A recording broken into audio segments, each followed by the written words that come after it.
माध्यमिक विद्यालय पिंपरी गुरुचे विद्यार्थी. आमचं प्रोजेक्टचं नाव आहे मॉडर्न इंडियन रेल्वे मॅनेजमेंट. तर आम्ही त्यात 5 प्रॉब्लेम स्टेटमेंट घेतलेले आणि त्यांचे समाधान करण्याचा प्रयत्न केलेला आहे.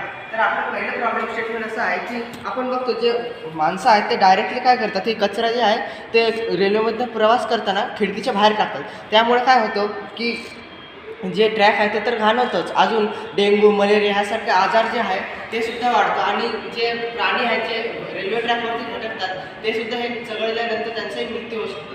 त्याचा उपाय म्हणून आम्ही हा प्रोजेक्ट बनवलेला आहे. तर ह्याच्यात आपण बघू शकता की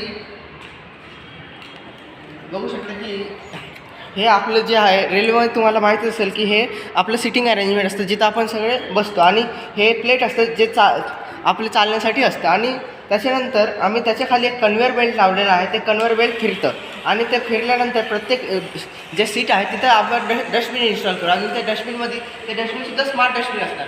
कारण स्मार्ट डस्टबिन असल्यामुळं तर इथं तुम्ही स्मार्ट डस्टबिन असल्यामुळं जे माणसं बाहेर कचरा टाकून पण म्हणजे ज्यांच्याकडे सवय पण झालेलं आहे ते सुद्धा या डस्टबिनमध्ये कचरा टाकण्यात उत्सुक होतील. तर ह्या स्मार्ट डस्टबिनचा सेटअप तुम्ही आधी बघू शकता की इथं आम्ही अल्ट्रासॉनिक सेन्सर लावलेला आहे आणि अल्ट्रासॉनिक सेन्सरच्या जवळ कुणी जर हात समोर जरी नेला तरी सर्व मोटर काय करतं की जे कवर आहे ते खोलून टाकतं डस्टबिनचं आणि जे कचरा आहे ते डायरेक्टली कन्व्हेअर बेल्टमध्ये पडतं.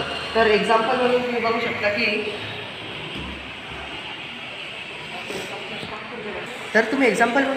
की आम्ही हा कचरा जो आहे त्या ह्या डस्टबिनच्या माध्यमातून टाकलं आणि जे कचरा आहे ते आपल्याला तिथे एका कन्व्हेअर बेल्टमध्ये साठवून मिळेल आणि हे कचरा काय करेल मग साठवल्यानंतर ते रेल्वे डिपार्टमेंट जे आहे ते वेस्ट मॅनेजमेंट डिपार्टमेंटकडे देईल आणि जे कचऱ्याचं जे विल्हेवाट आहे तेही लावले जाईल. आणि आता तुम्हाला वाटत असेल की हे जे आहे ह्याच्यामुळे ले इलेक्ट्रिसिटी वाया जाईल आणि रेल्वेने हे चालवणं शक्य नाही आहे. तर तसं होणार नाही. तर इथं आपलं जे रेल्वेचे चाकं आहे ते चालत राहतात, आपल्याला ते माहितीच आहे.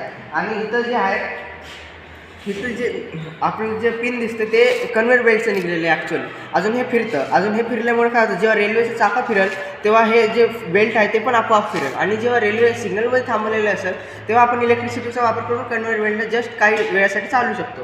तर अशा प्रकारचं हा अरेंजमेंट असणार आहे. आणि जे हे डस्टबिन लावण्याचं फायदा ते मी आधी सांगितलेलंच आहे. आता आमचे नेक्स्ट प्रोजेक्ट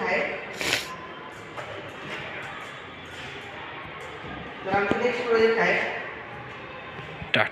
आता आमचं जे दुसरं प्रॉब्लेम स्टेटमेंट आहे तो माझा मित्र नैतिक तुम्हाला एक्सप्लेन करेल. तर आपण पाहतो जे आपले रेल्वे स्टेशनमध्ये जे वृद्ध लोक असतात किंवा जे अपंग लोक असतात ते एवढे मोठे शिडे चढून एका प्लॅटफॉर्मवरून दुसऱ्या प्लॅटफॉर्मवर जाण्याचा प्रयत्न करतात. पण ते जेव्हा जातात तेव्हा ते इतके थकून जातात की त्यांचे पुढे चालण्याची क्षमता नसते. अशाने त्यांची ट्रेन निघून जाऊ शकते ना. या कारणाने आम्ही हा एक प्रोजेक्ट सुचवलेला आहे. तर हा प्रॉब्लेम म्हणजे कमी ह्या सोल्युशन म्हणजे कमी जागा वापरून कमी आपला वेळ खर्च करून हा आपल्याला एका प्लॅटफॉर्मवरून दुसऱ्या प्लॅटफॉर्मवर जाण्यासाठी सहानुभूती देतो. की याची वर्किंग बघायची आहे.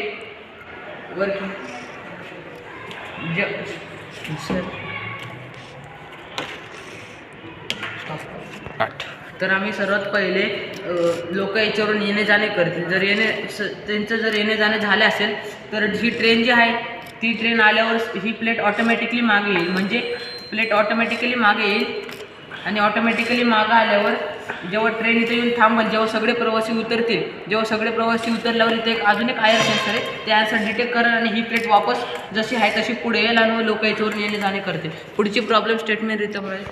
तर आता आमचं नेक्स्ट प्रॉब्लेम स्टेटमेंट असं आहे की आपण बघतोच की मुंबईमध्ये जे CSMT जे रेल्वे स्टेशन आहे तिथं जे माणसं आहेत ते विनाकारण प्लॅटफॉर्मवरती उतरतात आणि जे प्राणी आहेत ते सुद्धा प्लॅटफॉर्मवरती ट्रॅकवरती उतरतात. ज्यामुळं दरवर्षी जवळजवळ 2500 लोक मुंबईमध्ये असंच मारले जातात. त्याचं सोल्युशन म्हणून आम्ही हा एक प्रोजेक्ट बनवला आहे. तर ह्या प्रोजेक्टमध्ये काय होणार तर त्याची वर्किंग सर्वप्रथम मी तुम्हाला दाखवतो. सर्वप्रथम जेव्हा ट्रेन इथे येऊन स्टॉप होईल तेव्हा सर्वप्रथम ट्रेन जेव्हा इथे येईल, जेव्हा ट्रेन प्लॅटफॉर्मवर चालत असेल आणि एका पर्टिक्युलर अँगलला थांबली तेव्हा ही प्लेट ऑटोमॅटिकली खाली येईल. लोक जे प्रवासी असतील ते जोपर्यंत ट्रेन थांबणार नाही तोपर्यंत उतरू शकणार नाही प्लॅटफॉर्मवर. त्यांनी काय होईल की जे भटकते प्राणी आहेत किंवा जे लोक आहेत ते त्यांचा ॲक्सिडेंट होण्यापासून वाचू शकतो. तर आमची 4th प्रॉब्लेम रितम एक्सप्लेन